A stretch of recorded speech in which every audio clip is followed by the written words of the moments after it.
उदय। आपके दर्शनों के लिए यहाँ पे आ गए हैं, तो दर्शन चलते रहेंगे, बातें होती रहेंगी, सारी बातें करेंगे आपसे। शर्म करो भाई शर्म करो, कौम मसीह पर रहम करो। इसी बीच रोहतक की सोनारिया जेल में रेप के 2 मामलों में सजा काट रहे डेरा सच्चा सौदा प्रमुख गुरमीत राम रहीम को 40 दिन की पैरोल मिल गई है।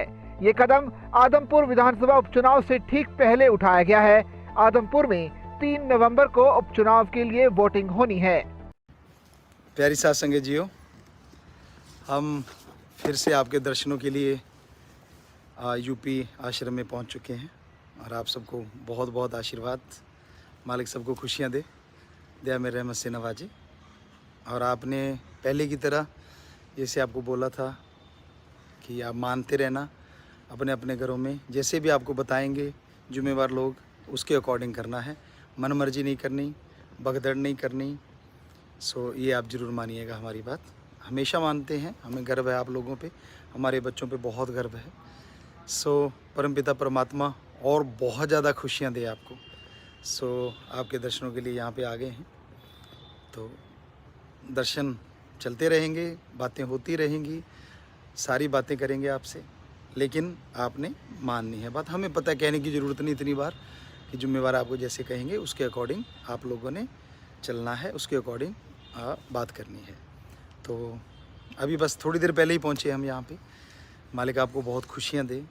वो समुंदर आपको याद ही होंगे तो समुंदर ऐसा ना ज़्यादा भी हो जाते हैं तो ज़्यादा बढ़ के आएंगे, फिक्र मत करो, और ज़्यादा खुशियाँ आएंगी। तो ये हम यहाँ पे खड़े हुए हैं और ये तेरावास यूपी का आप देख ही रहे हैं सारे, पता तो आपको चल ही गया। तो बहुत बहुत आशीर्वाद, फिर बात करेंगे, बातें करते ही रहेंगे आप लोगों से, बस आप जुड़े रहना, बातें करते रहना। और छोटे बच्चों को भी बहुत आशीर्वाद, जवानों को भी आशीर्वाद, और बुज़ुर्गों को की। हमारे तो सारे ही बच्चे हैं। जैसे एक बच्चे ने पूछ लिया था, उसके साथ उसके पापा थे, दादा थे, कहने लगा गुरुजी, पिताजी, मैं भी पिताजी कहता हूँ, मेरा पापा भी पिताजी कहता है और मेरा दादा भी कहता है।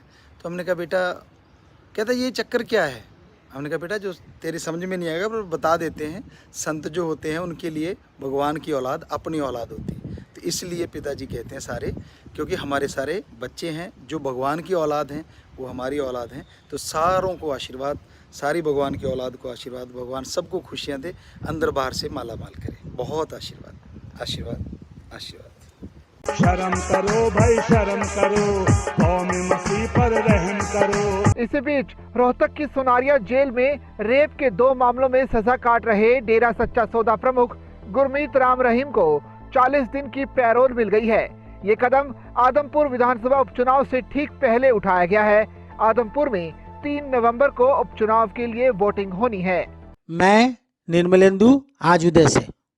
आखिर बीजेपी की क्या मजबूरी है कि हमेशा बलात्कारियों और हत्यारों के साथ दिखती है, हत्यारों को पैरोल पर छुड़वाने के लिए हमेशा कोशिश करती है।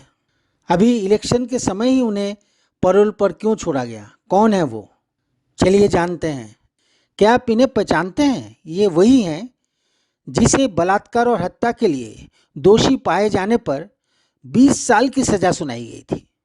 अब ये जेल से निकलकर हमें, अपने भक्तों को और हमारे बच्चों को भाषण दे रहे हैं। जरा गौर से सुनिए उनके भाषण को। बच्चों को समझा रहे हैं कि बड़ों की बात सुनना, वे जैसा चाहें वैसा ही करना, हम आपके साथ हैं, वगैरह वगैरह।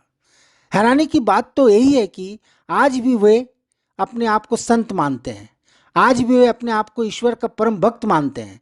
मेरा सवाल यही है कि बीजेपी की ऐसी क्या मजबूरी है कि ये इन बलात्कारियों को पैरोल पर छोड़ रहे हैं? बिल्किस बानो गैंगरेप के दोषियों को भी पूरे सम्मान के साथ छोड़ दिया गया था। आखिर क्या है इस सरकार की मजबूरी? इलेक्शन के ऐन वक्त पर इन्हें पैरोल पर क्यों छोड़ा जाता है, यही मेरा प्रश्न है आज। आदमपुर में 3 नवंबर को उपचुनाव के लिए वोटिंग होनी है। ऐसे में माना जा रहा है कि राम रहीम के बाहर आने से बीजेपी को फायदा मिलेगा और आदमपुर में भी कमल खिलेगा। इससे पहले डेरा प्रमुख को जून में 1 महीने की पैरोल पर रिहा किया गया था और फरवरी में उसकी 3 सप्ताह की फरलो मंजूर की गई थी।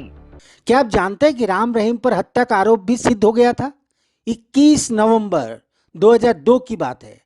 पत्रकार रामचंद्र छत्रपति की हत्या में राम रहीम का नाम था, जिन्होंने 2002 में पत्रकारिता की शुरुआत की थी। पेशे से ये वकील थे। अखबार का नाम था पूरा सच। पत्रकारिता शुरू करने के 2 साल बाद पूरा सच अखबार में बाबा राम रहीम की एक खबर को प्रमुखता से छापा गया। उस खबर की हेडिंग थी, धर्म के नाम पर किए जा रहे हैं साध्वियों का जीवन बर्बाद। जी हाँ, यही हेडिंग थी। रामचंद्र को इस खबर के छपने के बाद धमकियां मिलने लगी और कुछ दिनों बाद उनकी हत्या कर दी गई। हरियाणा का सिरसा शहर, तारीख 24 अक्टूबर 2002। शाम को निकलने वाला एक स्थानीय अखबार चलाने वाला एक पत्रकार संपादक कुछ ही देर पहले अपने घर पहुंचा है।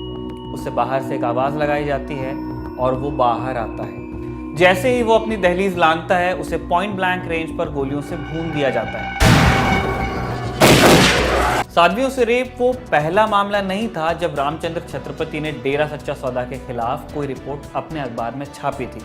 अब सोचिए, जिस शख्स ने हत्या की, दुष्कर्म किया, वह जेल से पैरोल पर निकलकर हमें भाषण दे रहा है, हमारे बच्चों को ज्ञान दे रहा है, भाषण दे रहा है, अपने भक्तों को ज्ञान दे रहा है। सच तो यही है कि हमें शर्म आती है कि हम यदि उसका देश के बच्चों से परिचय करवाएंगे कभी, तो किस हैसियत से करवाएंगे? कि वह एक क्रिमिनल है, कि वह एक हत्यारा है, कि वह एक रेपिस्ट है, वह धर्म की आड़ में साधुओं का यौन शोषण करता है। बता दें कि आदमपुर में अभी बाई इलेक्शन होने वाला है और आम लोग पैरोल पर उसे छोड़ने के मामले को होने वाले इलेक्शन से जोड़कर देख रहे हैं। दरअसल सियासी गलियारों में चर्चा यही है, चर्चा का विषय यही है कि इस शख्स को 20 साल की सजा काटने वाले शख्स को पैरोल पर क्यों छोड़ा गया। शर्म करो भाई शर्म करो, कौम मसीह पर। बता दें कि यह पहली बार नहीं हुआ है। हम आपको यह भी बता दें कि इससे पहले भी उसे पैरोल पर छोड़ा गया है, चुपके से, रातों रात 21 दिन के पैरोल पर छोड़ा गया था। इसीलिए अब हम सीधे सीधे महिला और बाल विकास मंत्री से पूछना चाहते हैं कि अब आप खामोश क्यों हैं मंत्री महोदया? क्योंकि हमने हमेशा ही देखा है कि आप मुखर होकर बोलती हैं, खुलकर विरोध करती हैं, बेखौफ बोलती हैं। जब आप ऑपोजिशन में थी तो आप गैस के दाम बढ़ने के कारण गैस सिलेंडर उठाकर विरोध करती थी, लेकिन अब ऐसा लगता है कि आपकी जुबान तभी खुलती है जब आपको राहुल पर अटैक करना होता है, जब आपको कांग्रेसियों पर अटैक करना होता है। लोग इसका जवाब मांग रहे हैं। लोग इसका मतलब यही निकाल रहे हैं कि राम रहीम को पैरोल पर इसीलिए छोड़ा गया है क्योंकि अब चुनाव होने वाले हैं। छोटे चुनाव हैं, लेकिन चुनाव होते हैं।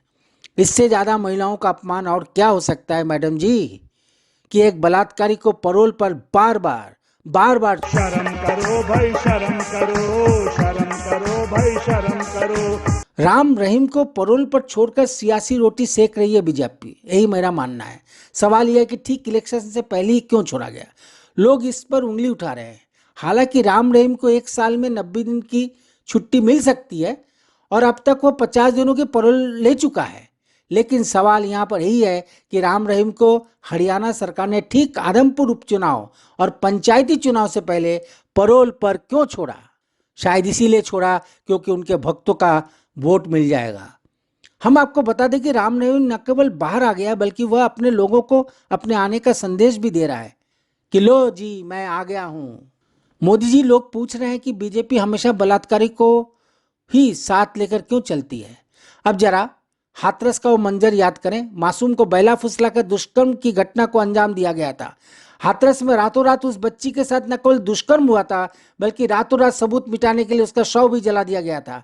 हैरानी की बात तो यह है कि उत्तर प्रदेश, जहां मुख्यमंत्री ज्योति आदित्यनाथ का राज था, वहां का प्रशासन भी परिवार के खिलाफ दिखाई दिया। मासूम के परिजन दर दर न्याय के लिए भटक रहे हैं, लेकिन कहीं भी सुनवाई नहीं हो रही है। शर्म करो भाई शर्म करो, कौम मसीह पर रहम करो। कुलदीप सिंह, जो कि भारतीय जनता पार्टी का विधायक है, अब रिहा हो गया है। एक शख्स ने एक बच्ची के साथ दुष्कर्म किया और परिवार को बर्बाद कर दिया। रास्ते पर लाकर खड़ा कर दिया और बीजेपी मुंह ताकती दिखी। शर्म की बात तो यह है कि बीजेपी इस बलात्कारी के साथ खड़ी हो गई।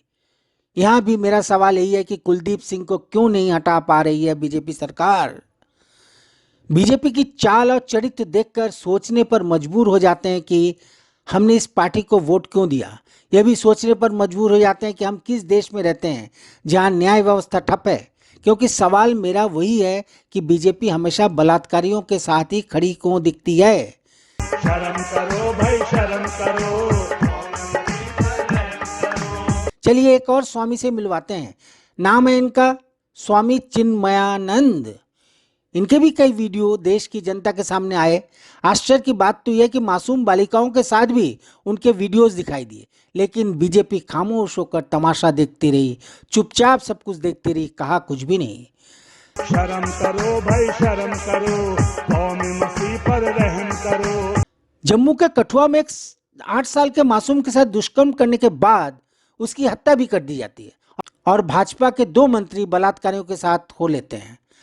हमने अपने 45 साल की पत्रकारिता में ऐसा कभी नहीं देखा। इसीलिए मैं बीजेपी से पूछना चाहता हूं कि आखिर वे क्यों बलात्कारी और हत्यारों का पक्ष लेती है। उनकी क्या मजबूरी है? क्या केवल वोट बैंक साधने के लिए? शर्म करो भाई शर्म करो, कौमी मसीह पर रहम करो। अब आपको हम बताते हैं कि जब राम रहीम को 30 साल की सजा हुई थी तब अदालत ने उनके बारे में क्या कहा था। डेरा सच्चा सौदा प्रमुख गुरमीत राम रहीम सिंह के लिए सीबीआई की स्पेशल कोर्ट ने सजा का ऐलान कर दिया है। उनको 20 साल की सजा का ऐलान कर दिया है। रेप के 2 मामलों में उनको 10-10 साल की सजा मिली है। इसके साथ ही 15-15 लाख जुर्माना भी लगाया गया है जो कि पीड़िता को दिया जाएगा। इस तरह राम रहीम को उसकी करतूतों के लिए उम्र कैद से भी बड़ी सजा मिली है। उम्र कैद में सामान्यतः दोषी को 14 साल के लिए जेल भेजा जाता है। शर्म करो भाई शर्म करो, कौमी मसीह पर रहम करो। अब सोचने वाली बात यह है कि खुद अदालत ने इस शख्स को उम्र कैद से बड़ी सजा सुनाई है। एक और शख्स के बारे में बताता हूँ, उनका नाम है साक्षी महाराज। अब जरा इस वाकये पर ध्यान दें, क्योंकि जब राम रहीम को सजा सुनाई गई थी तब इस शख्स ने खुलेआम सामने आकर कहा था कि राम रहीम को सजा सुनाई गई है केवल 2 महिलाओं की गवाही पर। उन 2 महिलाओं की औकाती क्या है, उन्होंने प्रश्न पूछा था। हम सब जानते हैं कि उन महिलाओं को दबा कर रखा गया, डरा कर रखा गया, लेकिन देखिए सच तो यही है कि जब उन दोनों ने गवाही दी साहस जुटाकर, तब बीजेपी के एक सांसद सामने आकर राम रहीम के पक्ष में बयान देता है, लेकिन तब भी स्मृति जी कुछ भी नहीं बोलती। शर्म करो भाई शर्म करो, कौमी मसीह पर रहम करो। अब आपको कोर्ट में सजा सुनाते वक्त कोर्ट ने और क्या कहा था उसे भी चलिए देख लेते हैं। रोहतक जेल के अंदर बने कोर्ट रूम में सजा पर बहस पूरी होने के बाद राम रहीम जज के सामने रहम की भीख मांगने लगा। पंचकुला से जज हेलीकॉप्टर से रोहतक पहुंचे थे। उन्होंने दोनों पक्षों को बहस के लिए 10-10 मिनट का समय दिया। अभियोजन पक्ष ने राम रहीम के लिए उम्र कैद की मांग की थी, लेकिन बचाव पक्ष ने कहा कि राम रहीम समाज सेवी हैं, उन्होंने भलाई के काम किए हैं, इसका संज्ञान लेते हुए सजा में नरमी बरती जानी चाहिए। हुजूर, भीख मांग रहा था राम रहीम उस दिन, गिड़गिड़ा रहा था वह शख्स जज के सामने जो दूसरों को आशीर्वाद देता था, लेकिन उस दिन वह जज का आशीर्वाद प्राप्त करना चाहता था। हैरानी कर देने वाला दृश्य था वो। जो कभी दूसरों को हाथ उठाकर वरदान देता था, वही शख्स उस दिन झुककर अपने आप को बचाने के लिए भीख मांग रहा था। उसे समझ में आ गया होगा कि वो भगवान नहीं है, वो भी भिखारी है, उसको भी भगवान से भीख मांगना पड़ता है। भारतीय जनता पार्टी उस शख्स का साथ दे रही है, यह देखकर मैं स्वयं शर्मिंदा हो रहा हूं। शर्म करो भाई शर्म करो, कौमी मसीह पर रहम करो। वहीं दूसरी ओर एक्स IPS अजय कुमार ने भी आवाज उठाई कि सभी बलात्कारियों को बीजेपी में ही क्यों शामिल किया जाता है। उन्होंने प्रश्न किया, और जितने भी बलात्कारी हैं क्यों इस बीजेपी में शामिल होते हैं। बर्नार्ड मैराक एक इनके वाइस प्रेसिडेंट विधायक थे मेघालय में, वो बच्ची का देह व्यापार कर रहा था। प्रोस्टिट्यूशन से लेकर के जो है देशद्रोही वाले काम बीजेपी के नेता लोग क्यों करते हैं।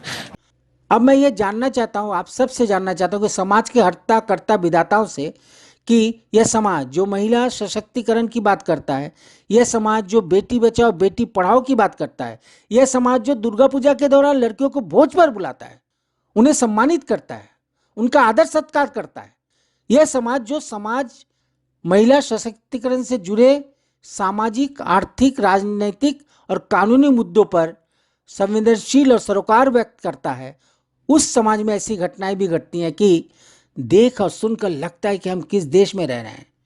शर्म से आंखें नम हो जाती हैं, शेम शेम निकल आता है मुंह से। शर्म करो भाई, शर्म करो। शर्म करो भाई शर्म करो, कौम मसीह पर रहम करो। तो आज बस इतना ही। क्या आपको लगता है कि ऐसे हत्यारों को, ऐसे रेपिस्ट को पैरोल पर ठीक इलेक्शन से पहले छोड़ देना चाहिए? आप अपनी बात कमेंट बॉक्स पर जाकर रख सकते हैं। अच्छा लगे तो शेयर और सब्सक्राइब जरूर करें। प्रणाम।